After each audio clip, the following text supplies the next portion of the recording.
Leopoldo Moro, el diputado que ya está en comunicación con nosotros. Diputado, ¿cómo está? Buenas noches.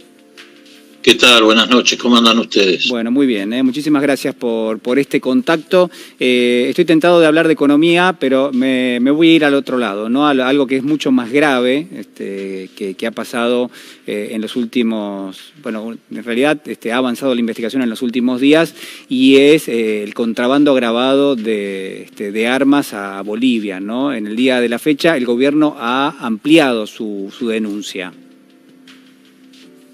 Sí, efectivamente, es un hecho de una gravedad inusitada, pero para no quedarnos en una mirada, digamos, policial, por decirlo de alguna forma, que tiene que ver con esta cuestión de la denuncia, de haber corroborado ya de manera indubitable que se enviaron pertrechos para la represión, de esto ya no cabe ninguna duda, sobran las pruebas documentales, testimoniales. Yo lo que diría es que esto tiene que producir una enseñanza.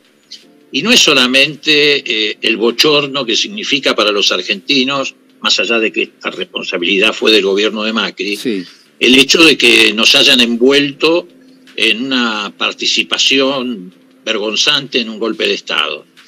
Acá hay que sacar conclusiones, y la conclusión es muy sencilla. La derecha, también en materia de política exterior, te lleva siempre a escenarios de violencia, de tesituras bélicas, y la Argentina tiene ya una experiencia en ese sentido.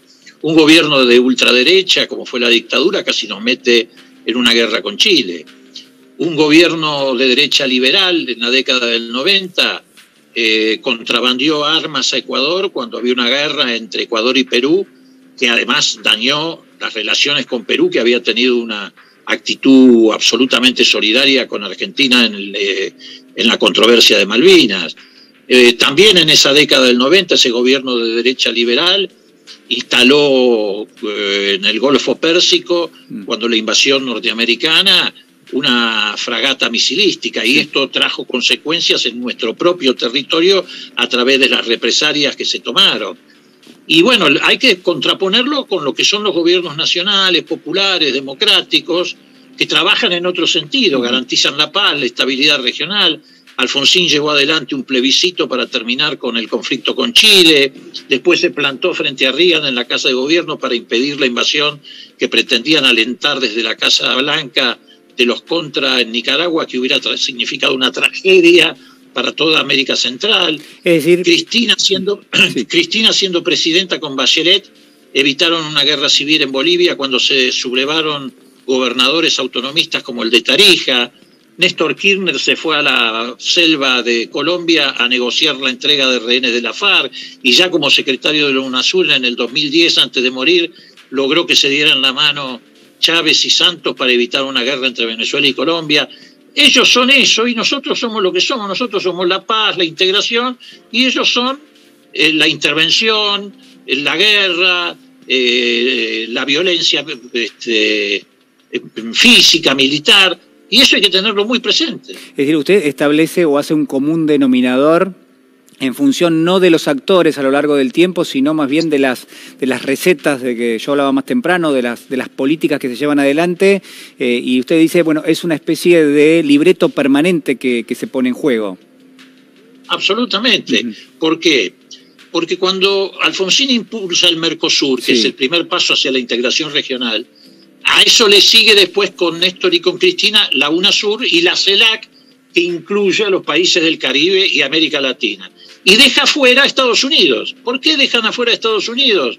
Y su instrumento en el caso de América Latina, que ha sido siempre la OEA. La OEA, claro. Porque la OEA y Estados Unidos han seguido políticas intervencionistas, injerencistas, a través de una mirada panamericanista y no una mirada latinoamericana. Y bueno, todo eso fue destruido por los gobiernos de derecha. La UNASUR no la tenemos, la CELAC no la tenemos, y en cualquier momento nos hacían desaparecer o nos pretenden hacer desaparecer el Mercosur. Entonces me parece que esas cosas hay que vincularlas. Por eso reitero, la derecha no solamente practica espionaje ilegal hacia el interior del país, persecución política, sino que también en política exterior al hacer seguidismo de la agenda de la potencia norteamericana, que es totalmente distinta a los intereses de los países latinoamericanos, te lleva a escenarios como este, donde terminás apoyando un golpe de Estado y subrepticiamente dándole pertrecho para que reprima a su propio pueblo. Estoy tentado de preguntarle qué relación puede establecer entre esto que usted está de alguna manera diagnosticando y las campañas electorales que ya están en marcha, ¿no? Teniendo en cuenta que Cambiemos es hoy Juntos por el Cambio y que muchos de los artífices de este espacio político quizás han cambiado o han mudado un poco de piel. La pregunta ¿es otro espacio político? ¿Es el mismo? ¿A usted le parece que van a poner las mismas políticas en juego? ¿Hay en este momento un debate que puede parecer legítimo en términos de esas políticas o no? No me da esa impresión. Yo creo que vienen con las mismas recetas, porque en definitiva el problema que ellos tienen es que no son una fuerza política autónoma. Ellos responden a un bloque de poder. La verdadera oposición en la Argentina es ese bloque de poder que integran los medios hegemónicos, los grupos económicos más concentrados, que se juntan en AEA o que se juntan, lamentablemente ahora también en la conducción de la Unión Industrial Argentina. Y ellos siguen el libreto de ese bloque de poder. Y ese bloque de poder, entre otras cosas, es aliado natural de las políticas de los países centrales, en este caso específicamente del complejo militar industrial de los Estados Unidos. Hacen seguidismo en esta materia. Y no solamente en esta materia, lo han hecho en materia judicial, donde ha habido una gran influencia a través de la práctica del lawfare en toda América Latina, de Estados Unidos también, para utilizar el aparato judicial como forma de golpear a los gobiernos nacionales y populares y democráticos. Y bueno, por supuesto que en la campaña electoral tiene que estar presente todo esto, porque esto es lo que hay que discutir: política nacional, política de producción, política de desarrollo tecnológico y también política exterior. Y también, como se ha dicho en el bloque anterior, hay que discutir con ellos el tema de cómo vamos a salir de la trampa que significó el endeudamiento, que no es solamente el endeudamiento con el fondo, que fue impúdico de parte del fondo y de parte del gobierno de Macri, sino también el endeudamiento con los bonistas privados, porque los dos endeudamientos sumados han significado casi 100.000 millones de dólares que tenemos que afrontar, de los cuales 86.000 se fueron en fuga de capital. Quiero compartir con usted, a propósito de lo que mencionaba, ¿no?, el espacio político, a ver, lo que decía Ricardo Alfonsín, señor director, a ver si lo podemos compartir, a propósito de la Unión Cívica Radical, de algunos espacios que de alguna manera están poniendo en juego, uno intuye el mismo repertorio de siempre, no quiero decirlo de esta manera, pero la verdad, Ricardo Alfonsín contra la UCR macrista, persevera en posiciones de derecha. El embajador argentino en España habló sobre las próximas pasos de 12 de septiembre este miércoles, ¿no?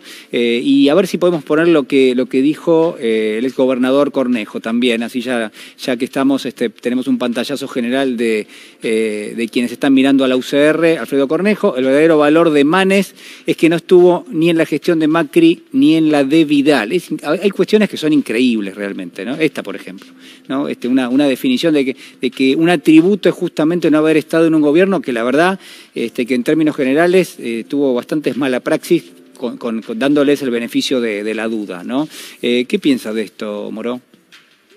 Bueno, si ese es un atributo, entonces deberían renunciar a la conducción partidaria el propio Cornejo, que es presidente de la UCR, y todos aquellos que participaron efectivamente en el gobierno de Macri. Es un contrasentido, es casi una burla, una tomadura de pelo. Por otra parte, yo no quiero entrar en la personalización, a mí no me gusta hablar de políticos, sino de política, pero lo cierto es que en algunos casos hasta uno ve una actitud regresiva, no solamente no toman distancia de lo que fue la experiencia nefasta de ese gobierno de derecha y neoliberal de Macri. Bueno, neoliberal en lo económico, porque en realidad son liberales en lo económico y fascistas en lo político. Por eso desataron un plan sistemático de espionaje ilegal y persecución política que no tiene parangón en la historia democrática de la Argentina, con excepción de la dictadura militar.